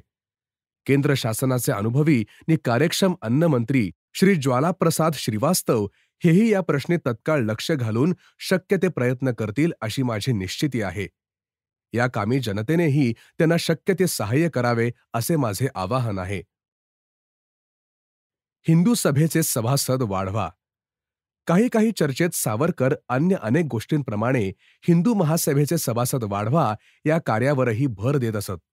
पण सभासद वाढवण्याचे महत्त्व काय हे अनेकांना कळतच नसे. म्हणून सभासद वाढवण्याचे महत्त्व काय हे सांगणारे एक विस्तृत पत्रक सावरकरांनी ऑगस्ट 1943 मध्ये काढले. ते पत्रक चिरंतन मार्गदर्शक ठरणारे आहे. ते समग्र पत्रक पुढील प्रमाणे आहे. यावर्षी महाराष्ट्रात हिंदू सभेने सभासद वाढवण्याचा आटोकाट प्रयत्न केला पाहिजे. हिंदू सभेच्या प्रतिनिधित्वाचा मुख्य पाया आणि कसोटी तिचे सभासद किती या प्रश्नावरच मुख्यतः अवलंबून असणार. व्हॉइस रॉयपासून ते अमेरिकन पत्रप्रतिनिधींपर्यंत प्रत्येकाचा पहिला प्रश्न साहजिकच हा असतो की महासभेचे सध्या सभासद किती आहेत. ह्या दिखाऊ मंडळींसाठीच नव्हे, परंतु हिंदू समाजाचे स्वयंसंरक्षणाचे बळ वस्तुतः किती वाढते आहे हे आपल्याला कळणे हेही अत्यंत आवश्यक आहे. आणि ते मापण्याच्या कामी आपले सभासद किती आहेत हीही एक महत्वाची कसोटी आहे. तरी महाराष्ट्रातील प्रत्येक हिंदूने यावर्षी हिंदू महासभेचे सभासद होण्यासाठी आपण होऊन पुढे आले पाहिजे. हिंदू सभेच्या संघटकांनी आणि स्वयंसेवकांनी सभासद नोंदणीसाठी येत्या महिन्यात यत्नांची पराकाष्ठा केली पाहिजे. एकही गाव असे न राहावे की ज्यात हिंदू सभेचा स्वयंसेवक जाऊन सभासद नोंदणीसाठी घरोघर फिरून आलेला नाही. नगरानगरातून लहान लहान विभाग पाहून सभासद नोंदणीचे काम अशा चिकाटीने आणि पद्धतशीरपणे व्हावे की एकही चाळ किंवा चाळीतील घर हिंदू सभेच्या सभासद नोंदणीसाठी ज्यात प्रयत्न झालेला नाही असे उरू नये. प्रत्येक जिल्हा वा प्रांतिकच्या वतीने एक एक प्रचारक जो नेमण्यात येईल त्याने त्या त्या जिल्ह्यात हे कार्य शक्य त्या नेटाने सर्व शाखांकडून करून घेतले पाहिजे. हा सबंध महिना त्या त्या जिल्ह्यावरील प्रांतिक निरीक्षकांनी सभासद वाढविण्याच्याच कामी खर्चिला पाहिजे.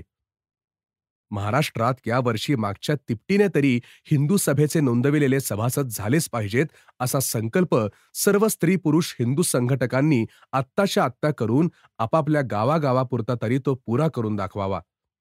इतक्यावरही जर आपण आटोकाट प्रयत्न केला असताही हिंदू सभेचे सभासद फारसे वाढले नाहीत तर मग त्याचा दोष हिंदू संघटकांवर पडणारा नसून तो त्या हिंदू समाजाच्या आत्मघातक नि आंधळ्या प्रवृत्तीवर पडेल.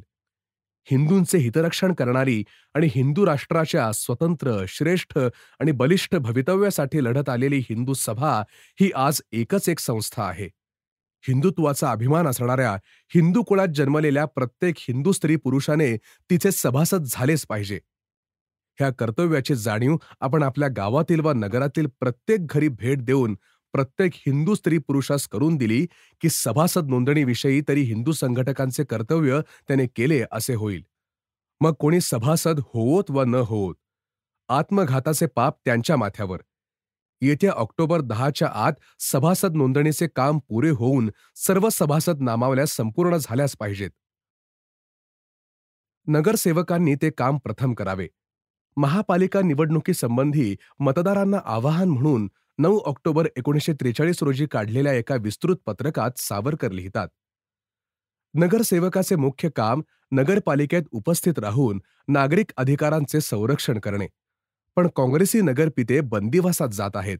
बंदिवासात जाणे ही देशभक्ती आहे, पण अशा देशभक्तांनी नगरपालिकेची जागा अडवू नये. श्रम विभागाच्या दृष्टीने ते काम त्यांनी दुसऱ्या दलाला करू द्यावे. कारण अशा लोकनियुक्त संस्था लोकांच्या हितासाठी चालविणे हीही देशभक्तीच आहे. एखादा सेवक देशभक्ती म्हणून बंदिवासात गेला तर आपण त्याच्या देशभक्तीचे कौतुक करू. पण जर तो सांगू लागला की तुम्ही माझ्या स्थानी दुसरा सेवक ठेवताच कामा नये, तर तो त्याचा वेडेपणा ठरेल. बंदिवासात गेलेले जसे देशभक्त आहेत, तसेच हिंदू सभेचे इच्छुक हेही देशभक्तच आहेत. तसे ते नाहीत असे जे म्हणतात ते अधम आहेत. काँग्रेसने आपल्या ठरावात ब्रिटिशांना सांगितले की तुम्ही निघून जा, पण सैन्य येथे ठेवा. त्यांनीच आपण होऊन हा बंदिवास पत्करला आहे. तेव्हा वास्तविक त्यांनीच ही महापालिकेतील आसने सोडणे त्यांच्या तत्वाला धरून झाले असते. तरी त्यांची ती चूक सुधारण्यासाठी मतदारांनी श्री ढमढेरे नि वैद्य या हिंदू सभा इच्छुकांना विजयी करावे. सावरकर हिंदुत्वनिष्ठ मतदारांना आपल्या कर्तव्यासंबंधी लिहिताना म्हणतात, हिंदू पक्षाचा प्रतिनिधी म्हणून जो हिंदू सभेच्या तिकिटावर प्रकटपणे उभा राहील आणि मी केवळ हिंदूंचेच हित करण्यास बांधलेला आहे म्हणून वचन देईल, त्यासच काय ते हाडाच्या हिंदूने मत दिले पाहिजे. इतर प्रश्न गौण आहेत. 1. मुंबईच्या नगरसंस्थेच्या रिकाम्या पडलेल्या जागांसाठी हिंदू मतदारसंघाच्या वतीने निवडणुका होणार आहेत. त्यासाठी काँग्रेसने आपले इच्छुक उमेदवार गिरगाव नि दादर या विभागात हिंदू महासभेनेही आपले इच्छुक अनुक्रमे श्री कृ ह ढमढेरे नि रा के वैद्य उभे केले आहेत. काँग्रेसचे इच्छुक हे सध्या बंदिवासात असूनही आणि त्यांची निवडणूक झाली तरी ते सुटतील अशी कोणतीही शाश्वती नसतानाही त्यांनाच मते द्यावी म्हणूनच काँग्रेसचा आग्रह आहे. त्यांनी त्यांच्या म्हणण्याच्या समर्थनार्थ पुढे आणलेल्या मुख्य अशा नि असावध मतदारांना सहजी भुरळ पाडू शकणाऱ्या अशा प्रश्नांची उत्तरे खाली दिली आहेत. देशभक्तीचा गौरव. काँग्रेसचे इच्छुक हे बंदिवासात असल्यामुळे त्यांनाच निवडून देणे हा त्यांच्या देशभक्तीचा गौरव करणे होय, असे काँग्रेसचे म्हणणे आहे. परंतु नगरसंस्थेच्या निवडणुकीत मुख्य प्रश्न नुसता देशभक्तीचा गौरव नाही, तर लोकांची जी सुखदुःखे आणि सार्वजनिक कामे नगरसंस्थेत उपस्थित राहून करायची असतात, त्यासाठी प्रत्यक्ष काम करणारे प्रतिनिधी निवडणे हाच आहे. बंदिवासात असणाऱ्या आपल्या बांधवांच्या देशभक्तीविषयी ते सुटतील तेव्हा त्यांचा गौरव त्या प्रकरणापुरता करण्यास हिंदू महासभा सुद्धा काँग्रेसच्या इतर हिंदू घातक धोरणाविषयी तीव्र मतभेद असताही मागे घेणार नाही.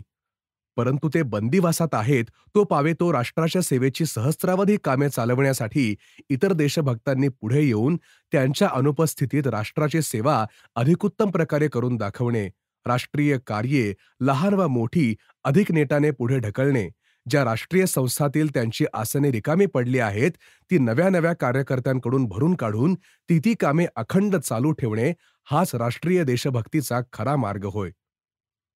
वैयक्तिक देशभक्तीचा गौरव हा राष्ट्रीय कार्यापुढे नेहमी दुय्यम प्रश्नच ठरणार. तरी सुद्धा तुमच्या मागे आम्ही राष्ट्रातील राष्ट्रीय संस्थांचा आणि लोकसेवेचा गाडा सर्व प्रकरणी पुढेच ढकलीत गेलो आहोत, हे सिद्ध करून दाखवण्यातच त्यांच्या वैयक्तिक देशभक्तीचाही खरा गौरव होणार आहे. दुसरी गोष्ट अशी की काँग्रेसच्या बंदीगृहातील सभासदांचा खरा गौरव करण्याचे साधन जर नगरसंस्था प्रभृती राष्ट्रीय संस्था ओसाड पडणे किंवा अनिष्ट हितशत्रूंच्या हाती त्या पडू देणे हाच आहे असे काँग्रेसला वाटत असेल, तर तिचे आज बंदिवासाबाहेर असलेले सभासदही बंदिवासामध्ये का गेले नाहीत? त्यांच्या व्याख्येप्रमाणे तरी ते देशभक्त का होत नाहीत? किंवा निदान नगरसंस्थेतील आपल्या सर्व जागा सोडून देऊन बाहेर का पडत नाहीत? त्यांच्या काँग्रेसीय सहकाऱ्यांच्या जागा ते बंदिवासात गेल्यामुळे रिकाम्या पडल्या असताही हे काँग्रेसीय सभासद तेवढे बंदी बाहेर राहून आपापल्या जागांना चिकटून आपली स्वतःची कामे का करीत राहिले आहेत? मुंबई नगरसंस्थेवर प्रथम बहिष्कार टाकून नंतर पुन्हा नाक मुठीत धरून हे नगरसंस्थेत का घुसले? ह्या त्यांच्या विसंगत कृतीमुळे त्या बंदिस्त काँग्रेस सभासदांच्या देशभक्तीचा अपमान झाला असे जर त्यांना वाटत नाही, आपले सहकारी बंदिवासात असतानाही आपण तेवढे बाहेर राहून तेथील कामे अडवून ठेवण्याने नागरिकांच्या हिताची मोठी हानी होईल आणि प्रतिपक्षाची काही एक हानी न होता निष्कारण सार्वजनिक कार्याचा गाडा अडविल्याचे पाप मात्र पदरी पडेल, म्हणून आम्ही नगरसंस्थेत कामे करतो असे समर्थन जर ते स्वतःच्या वर्तणुकीचे करू लागतील, तर त्याच समर्थनाप्रमाणे हिंदू सभेचे इच्छुकही नगरसंस्थेत निवडून जाऊन रिकाम्या पडलेल्या जागा भरून काढून या नगरातील एकंदर नागरिकांचे आणि त्यातही विशेषतः बहुसंख्य असलेल्या येथील हिंदू समाजाच्या विशिष्ट हिंदू हितास जपण्याचे आणि संवर्धिण्याचे राष्ट्रीय कार्य जे करू इच्छितात त्यांचेही समर्थन ही काँग्रेस आपल्या तोंडाने आणि आपल्याच कृतीने करीत नाही काय? देशभक्तीविषयीच बोलावयाचे तर काँग्रेसमध्ये देशभक्त आहेत आणि हिंदू महासभेच्या धोरणाचे समर्थन करणाऱ्यात देशभक्त नाहीत असे म्हणणारा काँग्रेसमध्ये कोणी निघेल असे वाटत नाही. पण कोणी जर निघालाच तर तो अधमातील अधम होय. 2. काही देशभक्तांनी चूक केली म्हणजे सबंध देशानेही ती चूक केलीच पाहिजे असे नाही, तर उलट ती सुधारली पाहिजे. वास्तविक नगरसंस्थेचे जे 10-12 काँग्रेस सभासद quit India but keep your army here या ठरावासाठी कारागृहात गेले आहेत, त्यांनीच आपण होऊन नगरसंस्थेतील आपल्या जागा मोकळ्या करून द्यायला हव्या होत्या. आरोग्य, अन्नपाणी, प्रकाश यांसारख्या प्रश्नातून तो उद्या प्लेगसारखी एखादी भयंकर साथ सुरू झाली, तर अशा मरणांतिक संकटापर्यंतच्या प्रकरणी लाखो नागरिकांच्या संरक्षणाची दैनंदिन कामे करणाऱ्या नगरसंस्थेच्या त्या जागा आमच्यासाठी रिकाम्या टाकू नका, तर नवीन प्रतिनिधींना ती लोकसेवा करू द्या, असे त्यांनीच सांगून आपल्या देशभक्तीची पत राखावयास पाहिजे होती. पण विधिमंडळात काय किंवा नगरसंस्थेत काय, कामे करण्यासाठी म्हणून हिंदू मतदारसंघाकडून निवडून यायचे. आपल्या लहरीप्रमाणे मतदारसंघास न विचारता ते कामे सोडून दुसरीकडे निघून जावयाचे आणि पुन्हा आपल्या अनुपस्थितीत ती कामे दुसऱ्या कोणी करू नयेत म्हणून देशघातक दुराग्रह धरावयाचा. आपली आसने मोकळी करून द्यावयाची नाहीत, हे एक काँग्रेसचे अप्पलपोटे धोरण सर्वच प्रकरणी चालू आहे. ती देशभक्तांनी केलेली असली तरीही राष्ट्रहितघातक घोडचूकच आहे आणि म्हणून हिंदू मतदारांनी तिचा जाब विचारून ती यापुढे सुधारली पाहिजे. निवडून दिलेले प्रतिनिधी हे लोकांचे सेवक म्हणवितात. जर का एखाद्या गृहस्थाने एखाद्या कामासाठी ठेवलेला सेवक एके दिवशी अकस्मात आपणास देशभक्ती करावयाची म्हणून धन्यास न विचारता निघून गेला, तर त्याचा धनी तो विचारून गेला नाही या अपराधाकडेही एक वेळ दुर्लक्ष करील. पण जर तो सेवक म्हणू लागला की मी तर गेलोच, पण मी देशभक्त असल्यामुळे तुम्ही तुमची कामे करण्यासाठी माझ्या जागी दुसरा सेवक निवडता कामा नये, ती कामे तशीच पडू द्यात, कारण मी देशभक्त आहे, तर त्याचा तो हट्ट निव्वळ वेडगळपणाच ठरेल. किंवा एकाने आपला खटला लढवण्यास एक विधिज्ञ दिला. पुढे त्या विधिज्ञाला ब्रह्मज्ञानाची लहर येऊन वादी प्रतिवादी ही सगळी माया आहे असे वाटून तो खटला चालविनासा झाला, तर त्याने आपल्या पक्षकारास तू दुसरा विधिज्ञ दे, मी हे काम सोडले आहे असे सांगणे हे त्याचे पहिले कर्तव्य होय. पण ते न करता तो जर त्या पक्षकारास दम भरू लागला की तुझी विधिज्ञकी मी करणार नाही, पण तू मात्र माझे विधिज्ञ पत्र रद्द करू नये, दुसरा विधिज्ञही नेमू नये, तसे करणे माझ्या ब्रह्मवादी साधुत्वाचा अपमान होईल, तर तो त्याचा दुराग्रह जसा ब्राह्मणवादीपणाचा ठरणारा नसून दांभिकपणाचा ठरणार आहे, तसाच हिंदूंचे प्रतिनिधी म्हणून दैनंदिन लोकसेवेची कामे करण्याकरिता निवडून येऊन ज्यांचे आपण प्रतिनिधी त्यांना न विचारताच आपली आसने विधिमंडळातून आणि नगरसंस्थातून मोकळी टाकायची, त्यायोगे प्रतिपक्षाची सत्ता अधिक बळकट करायची आणि दुसऱ्या लोकसेवकांना ती कामे करण्यासाठी मतदार निवडून देऊ लागले, तर मी माझ्या लहरीप्रमाणे सोडलेली लोकसेवेची कामे दुसऱ्या कोणीही करता कामा नयेत. माझी जागा एक प्रकारची माझी जहागीर समजली गेली पाहिजे असे म्हणायचे. आमच्या काँग्रेसी मंडळींची अशीच प्रवृत्ती आहे. हा त्यांचा दुराग्रह विचित्रपणाचा आणि काही अंशी निव्वळ दांभिकपणाचाच आहे. 3. सरकारला हे आव्हान नव्हे, आळवणी आहे, आवेदन आहे. काँग्रेसी प्रचारक एक प्रचारक ढंग म्हणून भोळसट मंडळींना सांगतात की ही निवडणूक म्हणजे सरकारला आव्हान आहे. सरकारने या काँग्रेसी सभासदांना पकडले ते quit India but keep your army here या ठरावासाठी पकडले. म्हणून नगरसंस्थेतील त्यांच्या आसनांवर त्यांनाच पुन्हा निवडून देणे हे सरकारच्या आव्हानालाच एक उत्तर आहे आणि प्रतिआव्हान आहे असे त्यांचे म्हणणे. परंतु ही निवडणूक जर सरकारची कोणत्याही प्रकारने अनुज्ञा न घेता, आवेदन न करता सरकारने बंदी केली असताही तीच न मानता आपल्या स्वतंत्र झालेल्या देशाच्या एखाद्या नगरसंस्थेतील असती, तर असल्या गर्जनांना काहीतरी अर्थ होता. पण आजच्या या मुंबई नगरसंस्थेच्या निवडणुकींना सरकारने दिलेले आव्हान किंवा सरकारला दिलेले प्रतिआव्हान म्हणणे या निव्वळ वल्गना आहेत. कारण ज्या सरकारला क्विट इंडिया म्हणून ज्यांनी आज्ञा पिले त्याच सरकारची अनुज्ञा घ्यावी. त्याच सरकारच्या अनुज्ञेप्रमाणे जी निवडणूक होऊ शकते, ज्या दिनांकाला होऊ शकते, ज्या नियमांप्रमाणे होऊ शकते, ते त्यांचे सगळे नियम शिरोधार्य मानून त्या सरकारच्या सत्तेखाली एका साधारण नगरसंस्थेत आपली निवडणूक व्हावी म्हणून आळवणी करणे, अवश्य ते आवेदन करणे म्हणजे त्यांनी होऊन त्यांच्या क्विट इंडियाच्या पतीचे अगदी दिवाळे वाजविणे होय. ते आता या निवडणुकीच्या प्रकरणी तरी क्विट इंडियाच्या पातळीवरून केवळ इंग्रजांच्या नगरसंस्थेत घुसू इच्छिणारे एक इच्छुक या पातळीवरच काय ते उभे आहेत. या निवडणुकीच्या प्रकरणी तरी त्यांना एक इच्छुक या नात्यानेच इतर इच्छुकांप्रमाणे वागविले पाहिजे. नगरसंस्थेच्या निवडणुकीत त्यांनी भाग घ्यावा या धोरणाला आम्ही स्वतः काहीच दोष देत नाही किंवा कोणाच्या देशभक्तीस ते उणेपणाचे आहे असे समजत नाही. परंतु काँग्रेसचे इच्छुक हेच तेवढे देशभक्त किंवा सरकारचे नियम अक्षरशः पाळणाऱ्या काँग्रेसी इच्छुकांना मते देणे म्हणजेच काय ते सरकारला आव्हान देणे होय, अशा ज्या वल्गना काँग्रेसचे प्रचारक करीत आहेत त्या फोल आहेत आणि quit India but keep your army here या ठरावाइतक्याच विसंगत आणि निरर्थक आहेत हे सांगण्यापुरताच काय तो वरील 2-3 कारणांचा विचार करणे भाग पडेल. 4. परंतु वास्तविक पाहता ज्याला ज्याला हिंदुत्वाचे न्याय्य अधिकार रक्षण करायचे आहेत, त्याला त्याला काँग्रेसच्या कोणत्याही कोटीक्रमाशी काही एक कर्तव्य नाही. बंदिस्त असलेल्या किंवा नसलेल्या, दुय्यम किंवा प्रमुख अशा कोणत्याच काँग्रेसच्या इच्छुकाला कोणत्याही निवडणुकीमध्ये आपले प्रतिनिधित्व, आपले मत न देणे हेच प्रत्येक हिंदू मात्राचे एक आद्य कर्तव्य होय. कारण की काँग्रेस स्वतःच अट्टहासाने सांगत आहे की ती हिंदूंची संस्था नव्हे, हिंदूंचे विशिष्ट हित सांभाळण्याचे त्यांचे ब्रीद नाही. तसे करणे हे राष्ट्रीय अधोगतीचे लक्षण आहे असे प्रकटपणे सांगणाऱ्या संस्थेने हिंदूंची मते मागणे हेच लज्जास्पद आहे.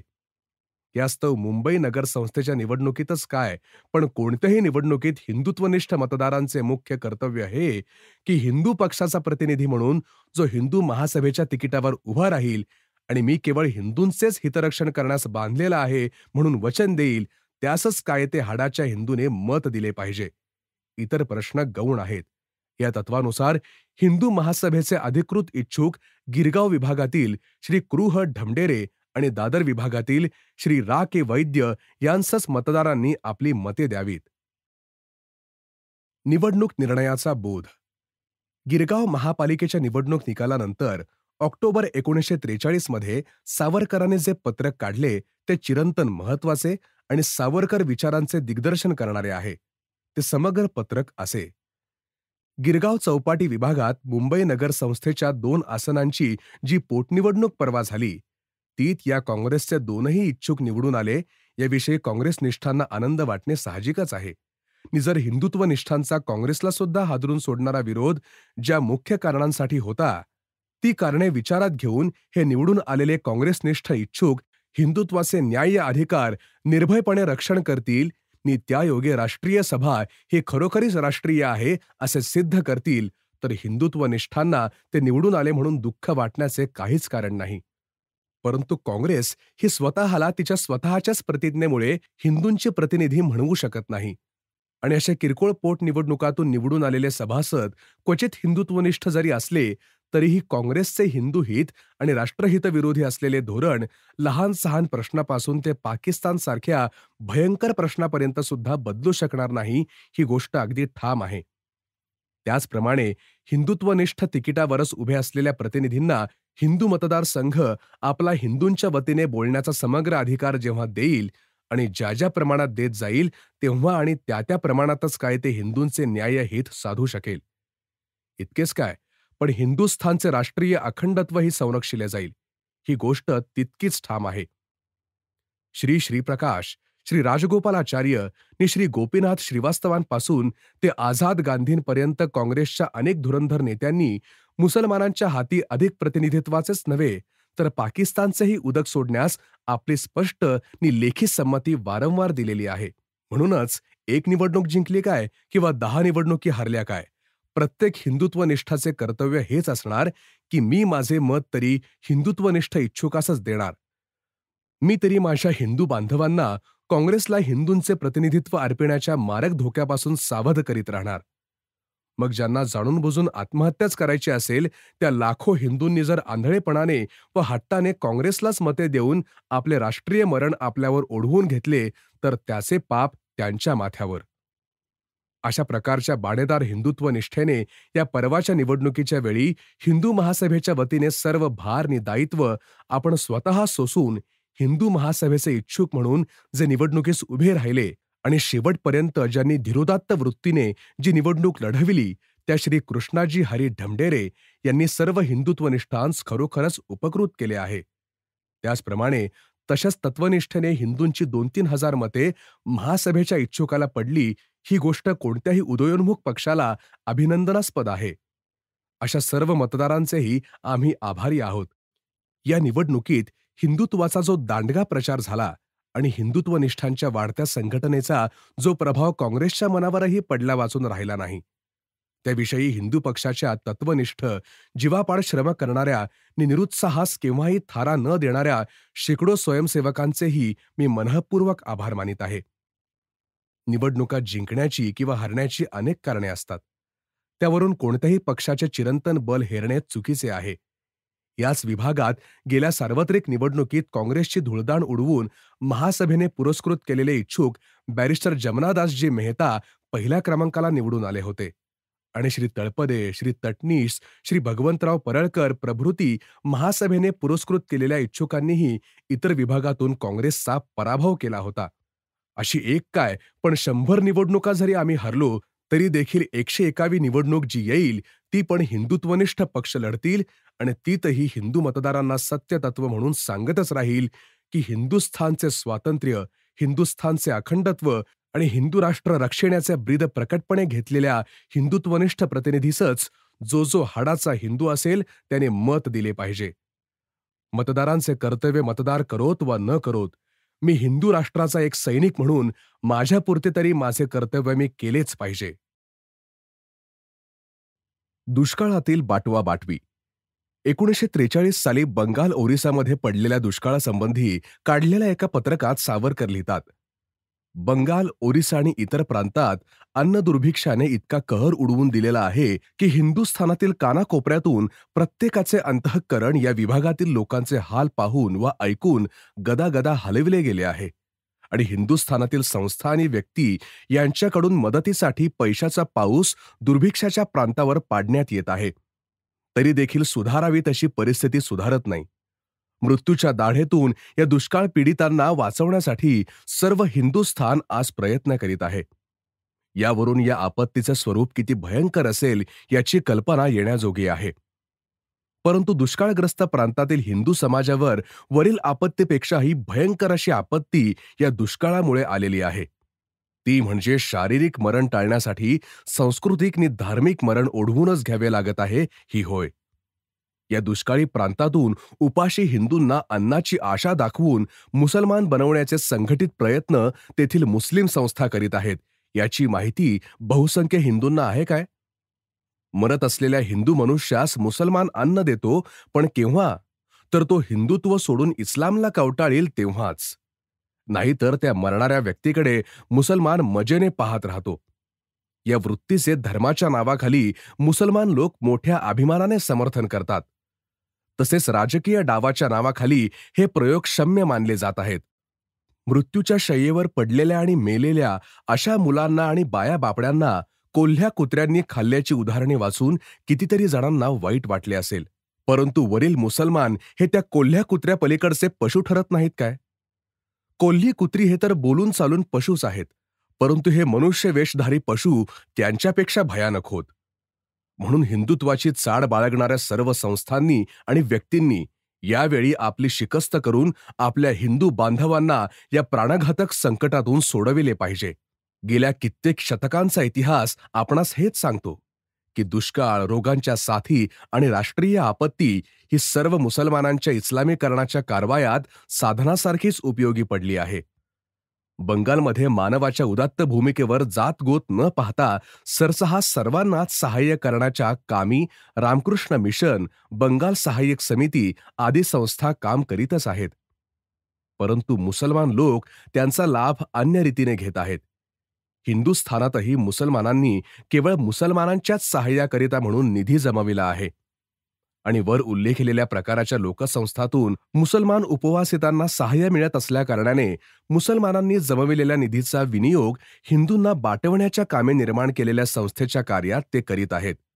म्हणून यापुढे तरी हिंदूंनी केवळ हिंदूंकरिताच म्हणूनच सहाय्य पाठवावे, म्हणजे मुसलमानांना आपला निधी मुसलमानांनाच पोचण्यासाठी खर्च करावा लागेल आणि हिंदूंना बाटवण्यासारख्या या घातक वृत्तीकडे त्यांना लक्ष देण्यास फुरसतच मिळणार नाही. हिंदूंना हानिकारक असलेल्या या गोष्टी मी जाणून बुजून उजेडात आणीत आहे. याचे कारण बहुतेक सर्वसाधारण जनता, वृत्तपत्रे आणि व्याख्याने यांना आणि विधिमंडळाच्या अधिवेशनांना देखील या गोष्टी प्रसिद्ध करण्यास लाज वाटली, म्हणून मला हे कटू सत्य सांगावे लागत आहे. बंगाल युद्धतळ होणार. 11 जानेवारी 1944 रोजी सावरकरांनी चेतावणी देणारे एक पत्रक काढले. ते असे: आता लवकरच युद्धाचं तळ म्हणून बंगालचे महत्त्व वाढत असताना तेथे हिंदुस्थानच्या केंद्र शासनाला धाब्यावर बसवू पाहणारे मुस्लिम लीग आणि पाकिस्तानी प्रवृत्तीचे मंत्रिमंडळ नांदू देणे धोक्याचे आहे. केंद्रीय मंत्री सर ज्वालाप्रसाद यांनी अन्न प्रश्नात राजकारण घुसडून या बंगालची कोंडी केल्याची लीगची बडबड धादांत खोटी आहे. प्रांतिक स्वायत्ततेच्या रक्षणासाठी आपण केंद्राशी झगडत आहोत हा त्या मंत्रिमंडळाचा दावाही चुकीचा आहे. कारण त्यांनीच 1939 साली काँग्रेसने मंत्रिपदे सोडली तेव्हा मुक्ती दिन साजरा करून केंद्रीय सत्तेचा पुरस्कार केला आहे. आणि 1943च्या बंगालमधील भयंकर दुष्काळात मुस्लिम लीगनेच जातीय वृत्ती जोपासली हे डॉक्टर मुखर्जी यांनीही दाखवून दिले आहे. संपूर्ण हिंदुस्थानात एक धोरण राहूच नये या पाकिस्तानी वृत्तीनेच बंगालचे मंत्रिमंडळ वागत असल्याने, तसेच सैनिकी दृष्टीनेही बंगालमध्ये मुस्लिम लीगी राजवट धोक्याची ठरणार असल्याने केंद्राने तेथील कारभार आपल्या हाती घ्यावा. तो निर्णय युद्धदेवतेच्या हाती. युद्ध संपेपर्यंत येथील कोणत्याही प्रश्नाचा विचार न करता आपण केवळ शत्रूला पराभूत करण्यासाठी पूर्व भागातील सेनाप्रमुखांना सहाय्य करणे आणि हे युद्ध जिंकणे यासाठी काय ते प्रयत्न करण्यात येतील. या व्हॉइसरॉय लॉर्ड वॅवेल यांच्या धोरणावर आपले विचार व्यक्त करणारे एक पत्रक सावरकरांनी फेब्रुवारी 1944 मध्ये काढले. त्या पत्रकात ते लिहितात: व्हॉइसरॉयनी आपले धोरण स्पष्ट केल्यामुळे त्यांच्या भाषणाकडे स्वातंत्र्याच्या आशेने पाहणाऱ्या अनेक अंधविश्वासू नि आशाळभूत लोकांचे डोळे उघडतील अशी आशा आहे. व्हॉइसरॉयनी स्पष्टच सांगितले आहे की सध्या कोणतेही नवे सरकार स्थापन केले जाणार नाही. राजकीय बंद्यांना ते सरकारचे सांगणे मानित नाहीत तोवर सोडणार नाही आणि प्रांतांना अधिकार न देता सर्व सत्ता केंद्रीभूत केली जाईल. युद्धानंतर आपण काय करू याचेही एक शब्दचित्र या भाषणात व्हॉइसरॉयनी रेखाटलेले आहे, पण त्यात नवीन असे काहीच नाही. तसेच युद्धानंतर काय होईल ते त्यांच्या हाती नसून तो निर्णय युद्धदेवतेच्या हाती राहील. तसेच प्रांतांना विशेष अधिकार न देण्याच्या त्यांच्या घोषणेने मुसलमानांचे हिंदूंना विरोध करून पाकिस्तान मिळवण्याचे स्वप्नही भंग पावेल. मुसलमानांनी लक्षात ठेवावे की ब्रिटिश त्यांच्या हितासाठीच केंद्रसत्ता दुर्बल होऊ देणार नाहीत. अलग राज्याला हिंदूंपेक्षा ब्रिटनच अधिक विरोध करील. क्रिप्स मिशनला सादर केलेल्या निवेदनात भारत अखंड ठेवावा यासंबंधी जी कारणे हिंदू सभेने दिली होती तीच कारणे यावेळी वॅवेल यांनी त्यांच्या भाषणात सांगितली आहेत. त्यांना हा युक्तिवाद जर खरोखर पटला असेल तर त्यांनी क्रिप्स योजनेतील स्वयंनिर्णयाची योजना सोडल्याची घोषणा करणे आवश्यक आहे. पण यासंबंधी त्यांनी जाणून बुजून मौन पाळले आहे की अज्ञानाने तसे घडले आहे. कसेही असो, जमनादास मेहतांनी म्हटल्याप्रमाणे सध्या तरी पाकिस्तानचे कब्रस्तान झाले आहे. तरी आता यापासून बोध घेऊन जिनांनी नि मुसलमानांनी बहुसंख्य हिंदूंशी प्रेमाने वागून ह्या भारत मातेची सेवा करावी. वर्ष प्रतिपदेस घरोघर हिंदू ध्वज उभारा. युद्ध देवता आपल्याला अनुकूल व्हावी, त्यासाठी हिंदू राष्ट्र सज्ज व्हावे या जागृतीसाठी सावरकरांनी जे सतत प्रयत्न चालवले त्याचाच एक भाग म्हणजे त्यांनी 14 मार्च 1944 रोजी एक पत्रक काढून सर्व महाराष्ट्रीय हिंदूंना आवाहन केले की त्यांनी येत्या वर्ष प्रतिपदेच्या दिवशी घरोघर भगवे ध्वज उभारावेत. त्या पत्रकाचा सारांश असा: प्राचीन काळापासून वर्षारंभाच्या दिवशी घराघरावर ध्वज उभारण्याची प्रथा आपल्याकडे आहे. आपल्या हिंदू राष्ट्रात वेगवेगळे वर्षारंभ मानले जात आहेत. त्यापैकी महाराष्ट्रात चैत्र प्रतिपदा हा वर्षारंभ आहे. पण पारतंत्र्याच्या काळापासून गुढी म्हणून आपल्या घरापुढे रेशमी वस्त्र, झबली, कुंच्या, चोळ्या बांधून त्यावर गडू ठेवला जातो. ज्या राष्ट्राचा ध्वजच चोळीचा आवाज चरख्याचा त्या राष्ट्राच्या पौरुषाविषयी वा पराक्रमाविषयी काय बोलावे. तरी गुढीचे हे विडंबन सोडून आता गुढी पाडव्याला घरोघर हिंदू ध्वज उभारा. त्यातही सध्या हिंदू संघटनाचे नि हिंदू पुनरुत्थानाचे प्रतीक असलेला नि भारताला लक्षावधी जागृत हिंदूंकडून मान्यता पावलेला कुंडलिनी कृपाणांकित हिंदू ध्वज झोपडीपासून राजवाड्यापर्यंत सर्वत्र उभारला जावा. हिंदू सभेचे यश. मुंबई महापालिकेत मुसलमानांना 4 स्थाने अधिक द्यावीत अशी सूचना शासनाने राज्यपत्रात प्रसिद्ध करून त्यावर लोकांची मते मागवली. मुंबई हिंदू सभेने या सूचनेला विरोध केला. त्यानंतर शासनाने ही सूचना स्थगित केली. त्यासंबंधी 21 मार्च 1944 रोजी काढलेल्या एका पत्रकात सावरकर लिहितात, शासनाने दिलेले निवडणुका स्थगित करण्याचे कारण लंगडे वाटते. हिंदू सभेच्या या विजयाचा आणखीही एक अर्थ आहे. मुंबई महापालिकेत काँग्रेसचे बहुमत आहे आणि काँग्रेसचे वरिष्ठ नेते मुसलमानांना ही 4 स्थाने बहाल करण्यास सिद्ध होते.